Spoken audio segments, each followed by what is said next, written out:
compañeros de trabajo, sé que ustedes pertenecen a un estrato de la administración de la ciudad que tiene funciones directivas, y eso me parece muy importante.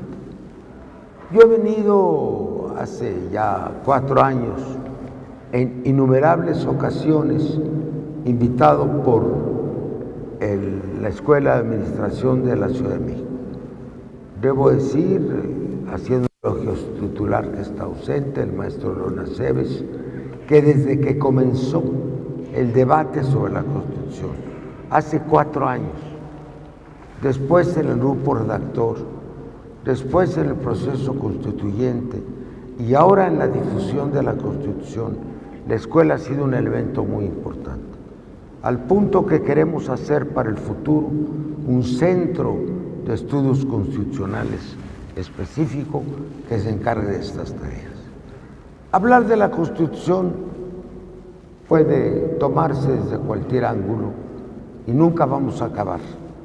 Entonces yo quiero proponerles a ustedes algo. Voy a hacerles una exposición de carácter general, ¿sí? Y vamos a abrir un diálogo para saber qué es lo que a ustedes les preocupa. A mí me plantearon como tema por qué era necesaria una constitución en la ciudad. Y yo se los voy a decir en pocas palabras. En realidad se vino a dirimir ahora una controversia de casi 200 años. Cuando se fundó la República en 1824, se estableció el Distrito Federal, 6 leguas en torno al Zócalo, y eso era el Distrito Federal, dentro del Estado del Valle de México. Esa fue la definición.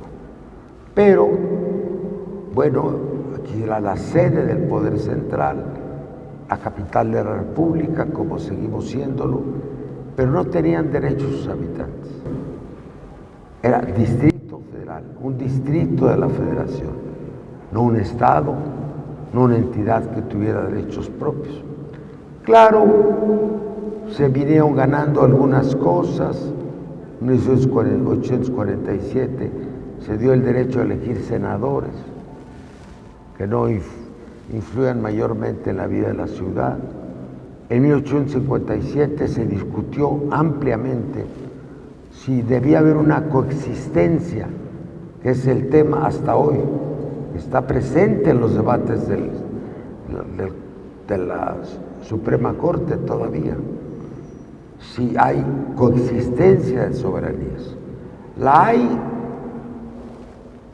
en los estados, entre el poder del Estado y el municipio de Guadalajara y el Estado de Jalisco, pero a nivel federal no se quiso admitir porque se consideraba una, digamos, extensión del poder central. En 1917 se ratificó esta situación. Entonces, todavía entonces, durante todo el siglo XIX y hasta 1928, hubo municipios en la ciudad, pero un presidente muy autoritario, muy centralista, muy militarista, que fue el general Álvaro Obregón, canceló los municipios de la ciudad, los cerró, que era una representación regional respetable. Venía de la colonia del municipio de Coyoacán de 1523, que fundó Hernán Cortés, y luego el de la Ciudad de México, que fundó también Hernán Cortés en 1525. Habían perdurado durante la colonia, durante la independencia, pero lo cerraron. Entonces quedó peor el gobierno de la ciudad. Había un regente, que era el que tenía todo el poder, y no se quería que hubiera ninguna competencia. Problemas políticos internos, no querían que hubiera una competencia entre autoridades locales y federales. Ahora vemos muy claramente por qué no querían eso. Hoy el jefe de gobierno de la ciudad es de hecho la segunda personalidad política de la República. máxima ahora que es presidente de CONAGO, pero esto ocurrió con Marcelo, ocurrió con Andrés Manuel, ocurrió con Cuauhtémoc Cárdenas. Es desde que tenemos cierta independencia. Entonces no querían que hubiera una personalidad política en la ciudad, ni derechos para los habitantes. Hubo, y lo hemos dicho muchas veces, un cambio radical. Cuando nosotros, el ingeniero Cárdenas y yo, iniciamos la lucha de la corriente democrática y luego del Frente Democrático Nacional en 1988, nos encontramos una ciudad terriblemente efervescente, organizaciones sociales, estudiantiles, campesinas, derechos humanos, feministas. La ciudad estaba en efervescencia, al punto que ganamos con más del 50% las elecciones, aunque los partidos que nos apoyaran eran muy pequeños. Y esto porque había habido un terremoto en 85 que hizo que la ciudadanía se apoderara de la ciudad, fundamentalmente jóvenes y mujeres, ante la absoluta pasividad del gobierno federal.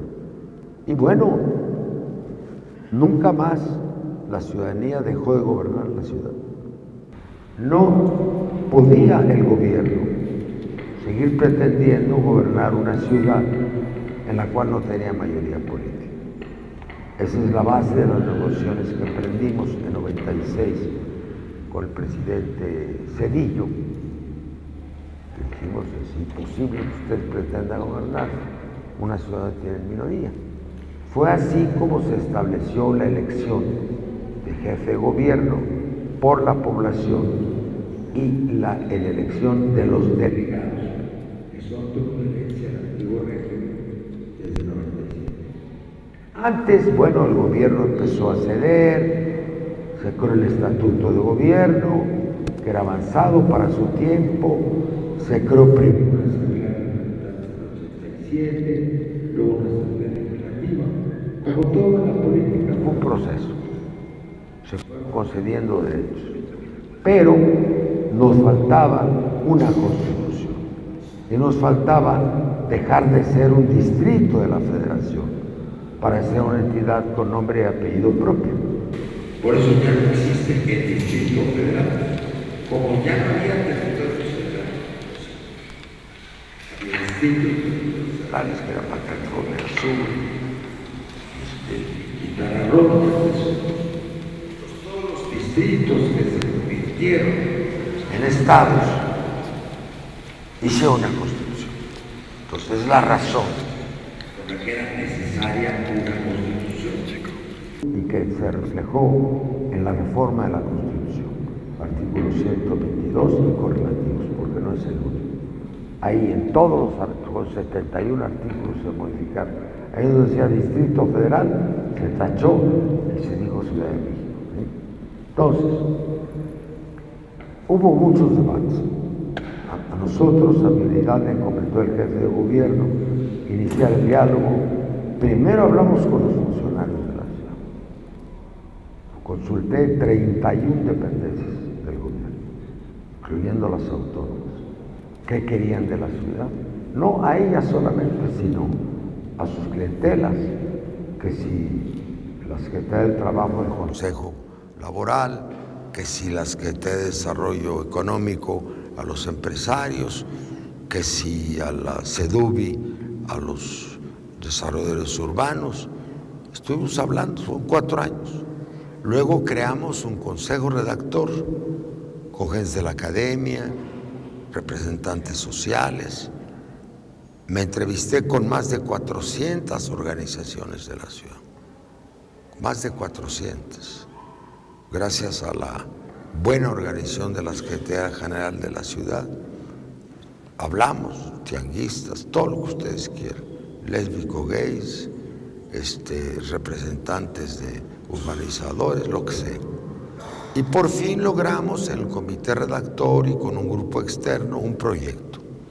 Este proyecto lo asumió el jefe de gobierno, que tenía como mandato constitucional presentar el proyecto de constitución al constituyente. Luego vino pues el proceso del constituyente, que fue muy complejo y fue terriblemente exitoso, a pesar de que por equilibrios todavía con la federación 60 constituyentes fueron electos y 40 fuimos designados, 6 por el presidente de la República, 6 por el jefe de gobierno, entre los cuales yo me encontré, 14 por la Cámara de Senadores y 14 con la Cámara de Diputados, para todavía establecer, digamos, una cierta intervención, la última en la historia del Poder Federal. Logramos, después de muchos debates y una conducción muy exitosa de mi amigo el senador Alejandro Encinas, llegar en tiempo a decisiones por unanimidad. Primero hubo una alianza inesperada, pero lógica, yo diría ideológica, entre Morena y el PRD, que votaron en el mismo sentido en más del 90%. Se hizo una cierta derecha y una cierta izquierda, luego el PAN se dio en algunos puntos, luego se dio el PRI, y al final lo que había es que el proyecto de función era muy avanzado, y a eso voy para redondear esta exposición. Y no lo entendían. Hicimos una campaña terrible, que hicieron la Constitución comunista, hicieron una Constitución expropiadora. El episcopado dijo que era una Constitución asesina, refiriéndose al tema del aborto, pero ahí salimos, ¿no? Y al final entendieron, es que es una Constitución totalmente distinta a todas las que hay en el país, que se inscribe en el nuevo constitucionalismo social de América Latina y donde lo que predominan son los derechos. La sistemática de la Constitución no se compara a ninguna otra. Está fundada en el derecho a la ciudad, que es un principio que estableció en los años 70 el movimiento mundial. Hay cartas de derecho a la ciudad. ¿Qué quiere decir? Que los habitantes son los dueños de la ciudad, no el poder público, es la filosofía. ¿Sí? El poder de la ciudad pertenece a los habitantes. Ese es. Entonces, toda la Carta de Derechos está fundada sobre el derecho a la ciudad. Son derechos muy avanzados. La organización de los poderes públicos está organizada con el principio de derechos, el derecho al buen gobierno. Y nosotros, en muchos aspectos, no seguimos el cartabón de la Constitución Federal. Y hay otros estados que habían tenido avances distintos, pero pues es el principal problema que tenemos con la Suprema Corte, que son las voces centralistas, reaccionarias, que no quieren que tengamos un ejercicio de soberanía, a pesar de que el artículo 41 quedó redactado en el sentido que la soberanía se ejerce a través, el pueblo ejerce soberanía a través de los poderes de la Unión, sus competencias, en la esfera de su competencia, de los estados y de la Ciudad de México. Es decir, que estamos ejerciendo soberanía, que es lo que no acaba de entender la Corte. Tuvimos otro hallazgo fundamental. Desde que se declararon por el artículo 1 de la Constitución los derechos humanos como derechos de jerarquía constitucional, nosotros podemos tomar artículos de la Constitución o derechos convencionales, que están en los tratados y convenciones internacionales. Ahí la Corte todavía nos discute de que solamente lo puede hacer la Federación. ¿Por qué? Los tratados internacionales los firma el presidente de los Estados Unidos mexicanos a nombre de todos los estados. Todos somos beneficiarios de eso. Estas son las polémicas que tenemos con la Corte. Sabremos pasado mañana su primer dictamen sobre el tema electoral. La ponencia es pésima. La presentó el ministro Lainez. Pasado mañana publicará un artículo que se llama El ministro Lainesio, porque es un necio. Sí, estamos en pelea. De otra parte, tenemos la Asamblea de Representantes, que discúlpenme que lo diga, creo que soy el único que lo hace, no tengo miedo a las fricciones políticas, no es mi asunto. está legislando en contra de la Constitución, está cambiando principios fundamentales de la Constitución. Por eso pidió al jefe de gobierno que vete esas iniciativas, ¿sí? Y esto va a ser un problema de conflicto. Ahora, yo quiero decirles lo siguiente, así para iniciar el diálogo. No hay ninguna constitución inocua. Cuando representa avances, sí, cambia cosas. Las cambia de un modo o de otro. Pero una constitución avanzada es terriblemente combatida.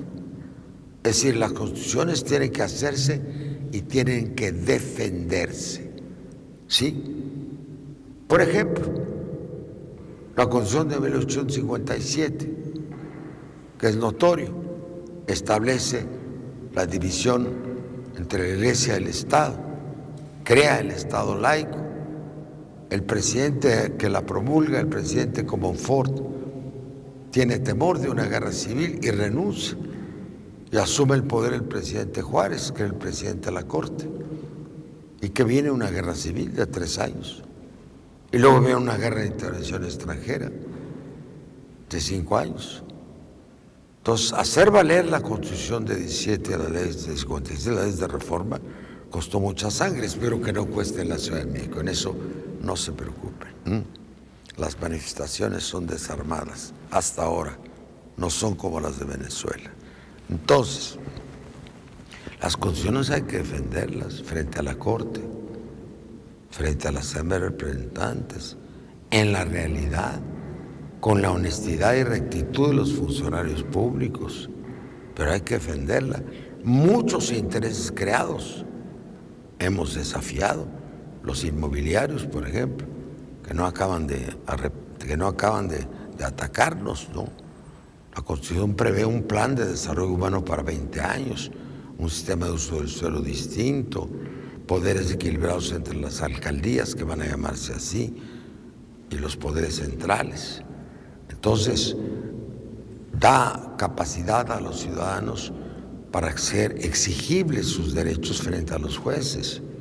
Crea una sala constitucional, jueces para la defensa de los intereses. Por eso el tema más delicado es el del Poder Judicial. Nosotros cambiamos el sistema del Poder Judicial de la Federación. El Poder Judicial en México es quizá el más corrupto y el que menos supervisión tiene de los ciudadanos. ¿Estamos de acuerdo? No quieren esa cosa. Quizá la echan abajo en la Corte. Estamos en una pelea diaria, no se acabó.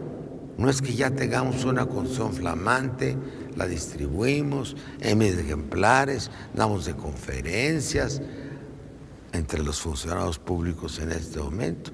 Es que la Constitución apenas es un fruto jurídico, tiene que convertirse en una realidad política y eso va a costar mucho tiempo y esfuerzo.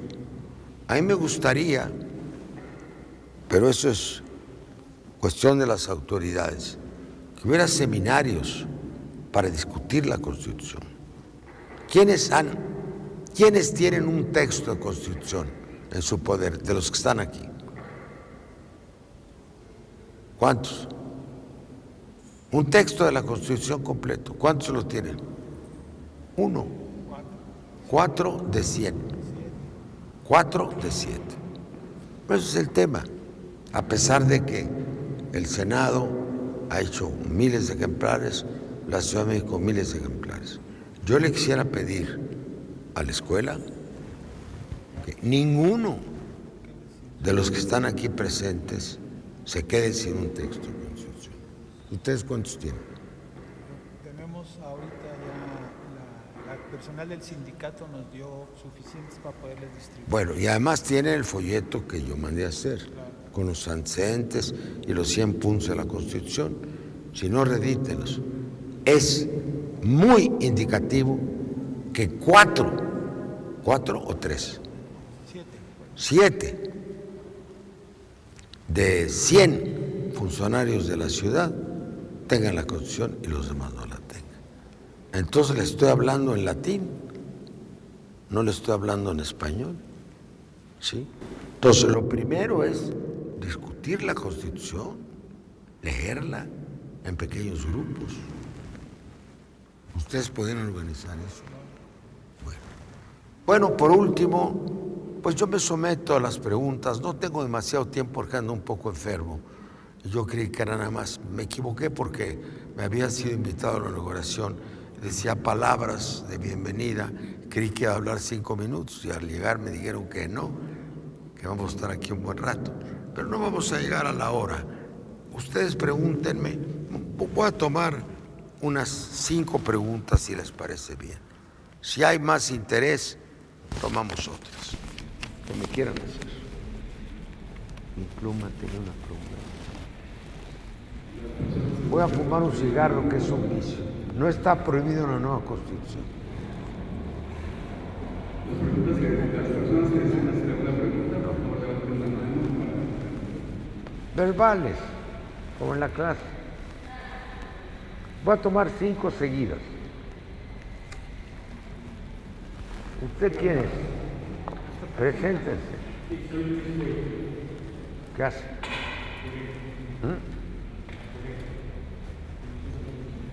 ¿Cómo? No se oye, no se escucha.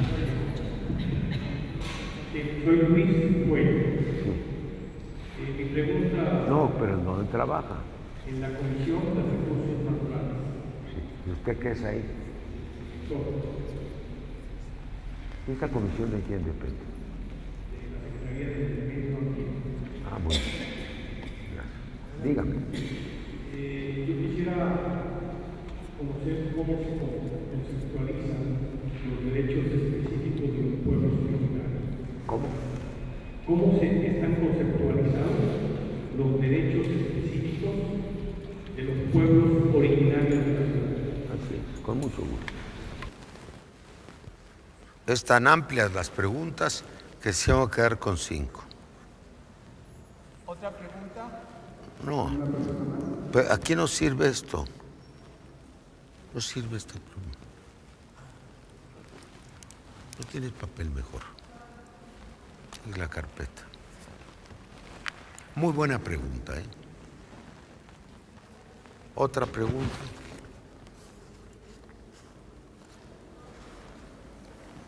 Por favor, no tengan temor.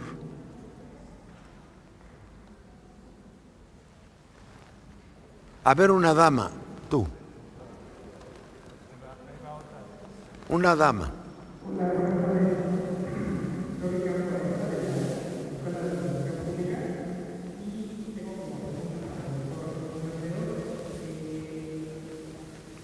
¿Qué retos visualiza a corto plazo con la entrada en vigor de la Constitución para que funcionen como instrumentos transformadores de esta ciudad? Es muy abstracto, yo ya dije cuáles son los retos. A ver, pregúntame con más precisión, por favor. Bueno, en este caso, con los temas electorales, como nos comentaba, si el sistema que se propone en realidad transformaría. No oigo. Dime. No oigo. Creo que tiene... ¿No se escucha? No, creo que lo tienes muy cerca el micrófono. Ok. Le preguntaba sobre los retos a corto plazo que debe la entrada en vigor de la Constitución para que funcionen como instrumentos transformadores dentro de los dispositivos constitucionales de la ciudad que sean como de avanzada, por ejemplo, el nuevo sistema, a lo mejor judicial, como decía, o la cuestión... ¿Tú en qué trabajas? ¿En qué trabajas? Yo trabajo en la Escuela de Administración Pública en la parte de formación. Muchas gracias. Una dama. Sí, gracias. Buenas tardes. Soy Claudia Cruz, directora del Mecanismo de Protección a Personas Defensoras de Derechos Humanos y Periodistas de la Ciudad de México. ¿Dentro de qué área? Es un organismo descentralizado, Julio. Pero no es la comisión. No, es de reciente creación. ¿De dónde depende? Está centralizado en la Secretaría de Gobierno, pero es un organismo. Ustedes están en la factura del plan anual Defensa de Derechos Humanos, ¿no? Sí, exacto, eso sí. Tu pregunta.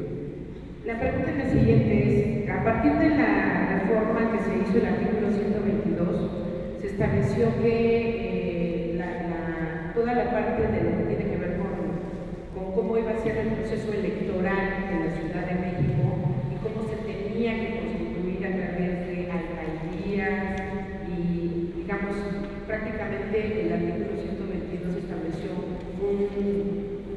un organigrama de estructura electoral dentro de la Ciudad de México. Así venía en el artículo 122. Organigrama, ¿no? Bueno, no organigrama, digamos que tuviéramos alcaldías, tuviera desde delegaciones, y además tuviera los concejales. ¿Cómo se hizo esa discusión y ese debate?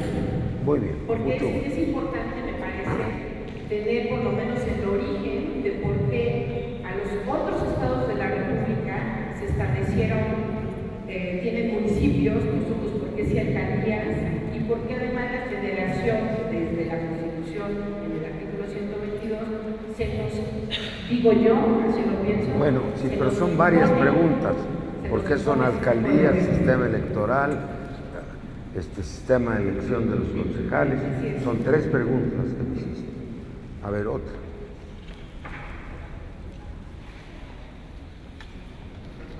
A ver. ¿Quién es usted? Hola, buenas tardes. Hola. Fernando Rojas, de la Dirección General de Regularización Territorial de la Consejería Pública y Servicios Legales. Bueno. En el derecho a la vivienda, si bien establece pues, una forma de garantizar a través de diferentes programas sociales que pretenden hacer créditos, etc., no está muy claro en una ciudad donde nosotros nos enfrentamos cotidianamente el tema de irregularidad sobre la tenencia de la tierra, que no esté contemplado y aún más que no esté visto claramente el tema que tiene que ver con ¿Cuál? la regularización vía expropiación, por ejemplo. Nosotros tenemos cotidianamente como miles de predios que por situaciones históricas o administrativas no han podido ser regulados, y la Constitución lo que prevé es un sistema de regularización o de crecimiento de vivienda a partir de programas sociales y créditos. Mi pregunta concreta es dónde vamos a armonizar pues esta necesidad cuando, de acuerdo a algunas cifras del propio registro público, existen únicamente 2 millones de folios, si mal no recuerdo. No te oigo. Que existe una disparidad entre lo que está realmente regulado en la ciudad con una escritura pública y lo que tenemos como ocupación. Ahí le paramos. ¿A dónde vamos en este Ahora, entre las 7 personas que no en la Constitución no estás tú. ¿Cómo sabes que no lo regulamos? Le dije, pero no me dijiste que eras. No, sí. Uno de los 7. Perfecto. Déjenme sacar.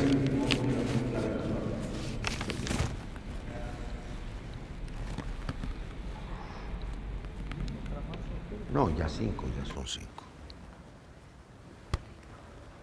Pueblos originarios. Quizá el mayor éxito de la Constitución sea la regulación de las comunidades indígenas residentes y los pueblos originarios. Nosotros tenemos muchos años en este asunto, desde la Convención 169 de la OIT hasta la Declaración de Naciones Unidas sobre Pueblos Indios.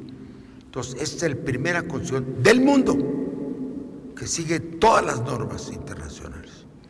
Acompañé al jefe de gobierno a las Naciones Unidas y la comisaria de Pueblos Indios lo dijo así. Es una señora cuyo nombre olvido, Filipín. Nosotros contemplamos tanto el tema de la autonomía territorial de los pueblos indios como los temas que la Constitución Federal no contempla y que pueden echarnos abajo. Después de San Andrés Larraín, la Constitución fue avara y les concedió a los pueblos indios el carácter de sujetos de interés público. ¿Interés público como qué? Como los mamíferos, ¿no? Un zoológico, como decía Stavenhagen. Nosotros, lo que se negó la Constitución, usáramos derechos de sujeto, de derecho público, Es un gran avance. 2, la Constitución, y esto viene de San Andrés Larrainzar, que fue un error, una ignorancia del subcomandante, no contempla los derechos fundamentales de los pueblos indios, que son territorio, territorialidad y recursos. Es el uso del suelo y del subsuelo, que contradice el artículo 27. Ahí vamos a tener un problema también. Nosotros reconocemos el derecho a la territorialidad. Se tiene que manejar bien, ¿sí? El 33% del territorio nacional son explotaciones mineras que están en territorios indígenas y cuya opinión no ha sido obedecida. Nosotros reconocemos la plenitud del derecho a la consulta. También por eso recibimos una felicitación. Y practicamos la primera consulta verdadera a los pueblos indios que ha habido en la historia de México. 950 comunidades fueron interrogadas sobre un formato y obedecimos el principio de doble vinculación, que se llama pacta sunt servanda. Lo acordado es válido para las dos partes. Entonces le planteamos claramente, con la lectura de los textos internacionales al constituyente, que si los pueblos indios aceptaban, claro que se hacen en formatos inteligibles, para ellos se traducen los idiomas, la Asamblea tenía que votarlos, porque era doble obligación. Y fue el único capítulo votado, todo por unanimidad, porque le explicamos que no sería jurídico si diferían de la consulta que se hizo a los pueblos indios. Entonces los avances son inmensos. Todo lo demás de educación bilingüe, cultural, etcétera, está comprendido. Ahora nos quedan 2 asignaturas pendientes. Y en eso hay que estar, porque no sabemos qué va a hacer la Asamblea, para nosotros es un misterio, están defendiendo derechos más bien de mafias o de tribus. Esta ciudad está, perdón que lo diga, tribalizada, ¿no? Ahí están los intereses de los caciques, ¿no? Que es a lo que nos estamos enfrentando. Entonces, tenemos pendiente la ley de consulta. Vino ya un asesor de Naciones Unidas para discutirlo, habló conmigo, lo mandé a la dependencia, la de Rosa Isela, y están trabajando. Tenemos que hacer una ley de consulta. ¿Cómo se van a hacer las consultas en lo sucesivo? Y tenemos pendiente también la legislación sobre pueblos indios. A ver qué hacen. Hay que estar pendiente, porque el plato a la boca se cae la sopa. Pues puedes tener la seguridad de que es el documento, la legislación más avanzada en el mundo. Dicho así por responsables de Naciones Unidas. De eso puedes estar tranquilo. Ahora, lo que vaya a pasar después, pues yo no me comprometo. Suelen deformar todo los intereses creados. Las transformaciones, los obstáculos a las transformaciones. Bueno, son todos. Son los intereses creados. Es la rutina burocrática. Por eso es tan importante que los funcionarios conozcan la Constitución. Las prácticas inveteradas. Nosotros prevemos un servicio civil de carrera. Esa parte la trabajamos con la escuela para acabar con los despojos, con los botines de los partidos. A ver si nos aceptan en las alcaldías, a ver si pasa a legislación. Los otros adversarios, son muchos, son fundamentalmente los intereses inmobiliarios que gobiernan esta ciudad hace mucho tiempo. Y qué bueno se sienten los dueños del suelo, que tienen mucho dinero, ¿sí? Otro obstáculo muy fuerte que tenemos, pues son las corrientes ultraconservadoras, comenzando por la jerarquía eclesiástica. No les concedimos el derecho a la vida, lo ganamos por 2 votos, que es la puerta, para acabar con la legislación sobre el término del embarazo en los periodos establecidos, ¿no? Y bueno, ellos han luchado. Cuando se legisló en la ciudad, vino una encíclica del cardenal Ratzinger en aquel entonces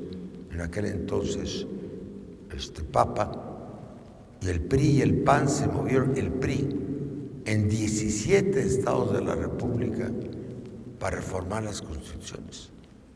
Una especie de tapón a la contaminación de la Ciudad de México. Están también contra el matrimonio lésbico gay, están contra todo. Entonces veremos nuevos embates de la derecha y de la extrema derecha.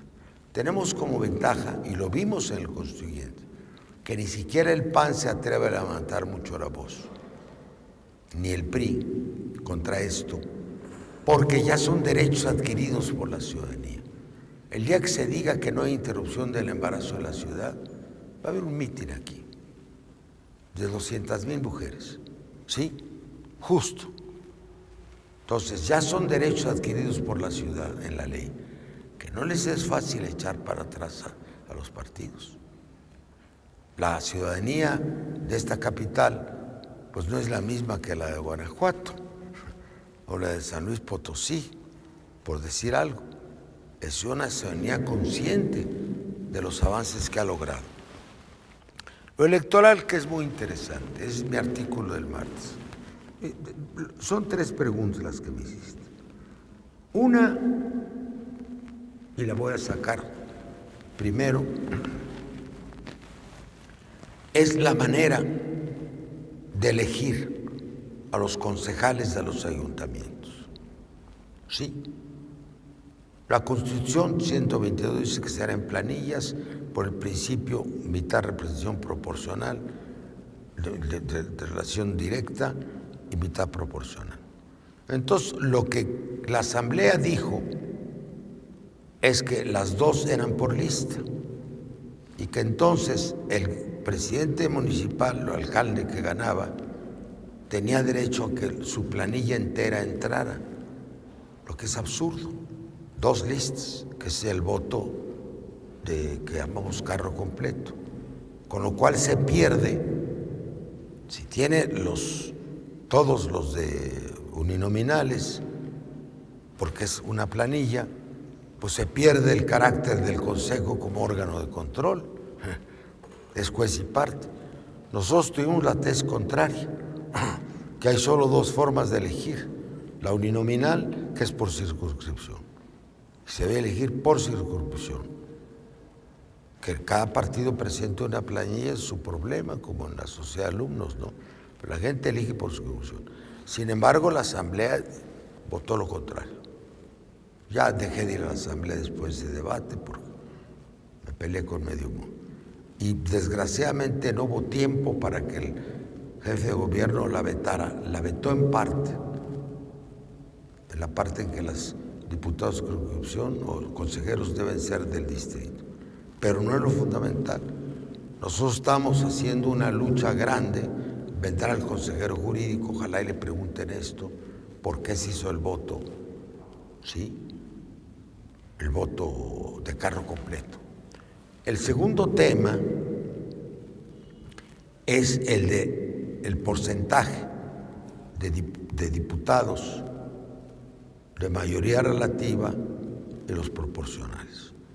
Nosotros establecimos por primera vez en México, lean el artículo de hoy de José Boldenberg, que fue presidente del IFE, que es el mejor experto en esto y que nos hizo el proyecto como parte del grupo de expertos, que nada prohíbe que pongamos igualdad, que la Constitución Federal pone 60 de distrito y 40 nominales.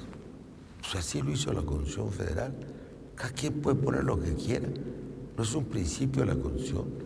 La izquierda luchó durante muchos años y no dejaremos de luchar porque la Cámara de Diputados sea toda plurinominal, como en España y otros países, para que haya una verdadera representación de los partidos. Puede haber cualquier fórmula electoral, con tal de que la apruebe la soberanía representada en el Congreso Constituyente. Y nadie tiene derecho a decirle por qué es mejor una que otra. No es una competencia de la Corte. En ese pleito estamos a fondo, ¿sí? Y el otro que implicaste, a ver, es alcaldías. A ver. ¿Por qué en el artículo 122 quedó establecido, digamos, este tipo de figuras cuando en realidad... Pero es que es confuso el 122. Sí, pero ¿por qué el Congreso? Porque se redactó sobre la rodilla, yo estuve ahí yendo, no sé. Teníamos el derecho de tener nuestro propio sistema Claro, y de iniciar nuestro propio claro, se redactó sobre la rodilla. ¿Por qué se hizo ese debate y por qué quedó así? Porque fue sobre la rodilla.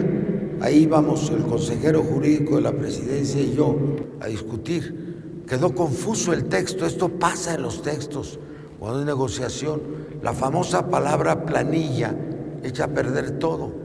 Pero la palabra planilla no está en el derecho electoral mexicano. Yo tengo un dictamen personal del actual director del INE, con quien comí, que me hizo un estudio pues, confidencial. Dice, la palabra planilla no está en el derecho electoral. Yo puedo presentar, digamos, PRI, candidatos a las alcaldías del estado Sonora. Hago una planilla porque yo presento el distrito de Hermosillo, fulana de tal, el distrito de X, otro, pero se vota en cada municipio. Se vota en cada municipio, no se vota por planilla, no sé si me explique. Entonces está mal redactado el artículo 122. Yo hice una interpretación que defiendo y otro abogado de la Ciudad de México, no el consejero jurídico, hizo la contraria.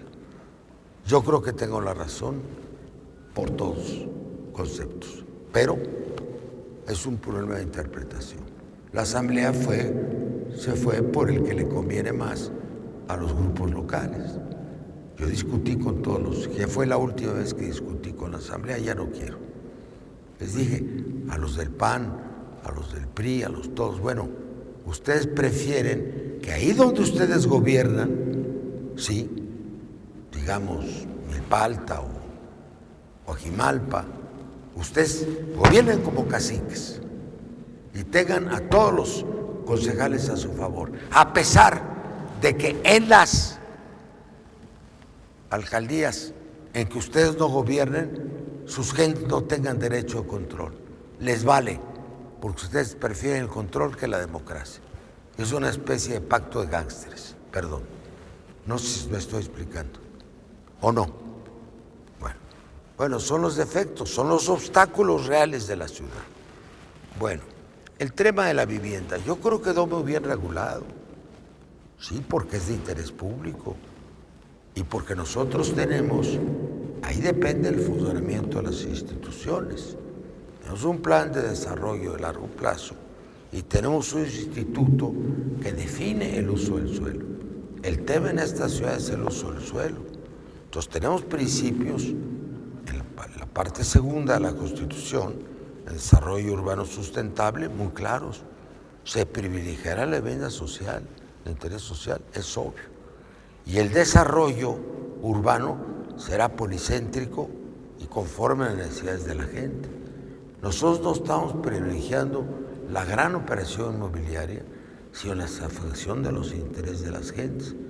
En cuanto a la regularización, pues será conforme a sus principios. Se tendrá que regular en defensa de la gente. ¿A favor de quién se va a regular? ¿Sí? ¿Por las expropiaciones para qué? ¿Sí? ¿Le vas a quitar a la gente lo que ya tiene? ¿Va a ser una política represiva contra la población? La regularización tiene que preverse. Esta es una función a favor de la sociedad. No sé si me explique. Entonces, no cabe duda que sí tendremos que actuar. Ahora, en la realidad, quieren meterse las alcaldías, dicen que tienen derechos en el uso del suelo. Tiene que haber una sola autoridad. El problema central de una ciudad es el uso del suelo, hombre. No están todas las corruptelas. ¿Sí? Habrá una autoridad del instituto, ¿sí?, de planeación de la ciudad, tendrá la facultad de determinar el uso del suelo, lo que implica las regularizaciones o no, ¿sí? No sé si me explique. Bueno, voy a la última.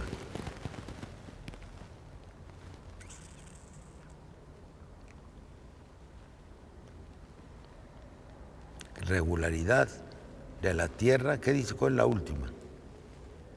Sí, esa fue. No, de la vivienda. Ah, no, lo de la vivienda. Bueno, ya contesté las dos en realidad.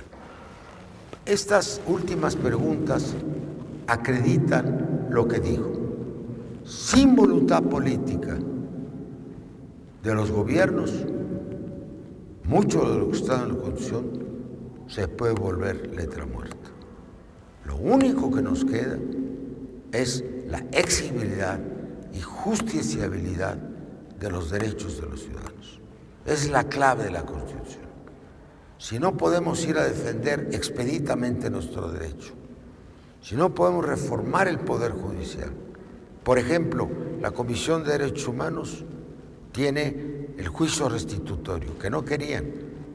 Ahora nos pueden echar abajo en la Corte porque no aceptan cambios. Que significa, como en la Comisión Interamericana de Derechos Humanos, que la Comisión acompaña en juicio a quienes despojados de derechos humanos. Tiene un papel activo. Tenemos el llamado amparito chilango, como le llamamos, que es un modelo colombiano.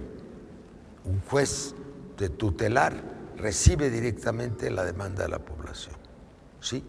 Y resuelve en consecuencia. Ahora, por eso digo que la clave de todo es el Poder Judicial, porque si no son exigibles los derechos por una vía expedita, vamos a tener y vamos a continuar con imperio de los intereses creados. Yo creo que ustedes como funcionarios están en contra de los intereses creados y a favor de una ciudad democrática. Muchas gracias.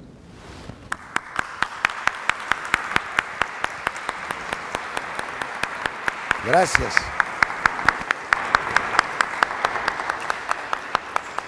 Compañero, como que no me cree, conoce demasiado la realidad, ¿no? Le agradecemos profundamente al doctor Muñoz Ledo su presencia. Ya en sí, como ustedes podrán haber notado, es un privilegio que nos acompañe y le agradecemos muchísimo su tiempo y su sapiencia y su conocimiento de todo el proceso constitucional. Muchas gracias, doctor. Gracias a ti.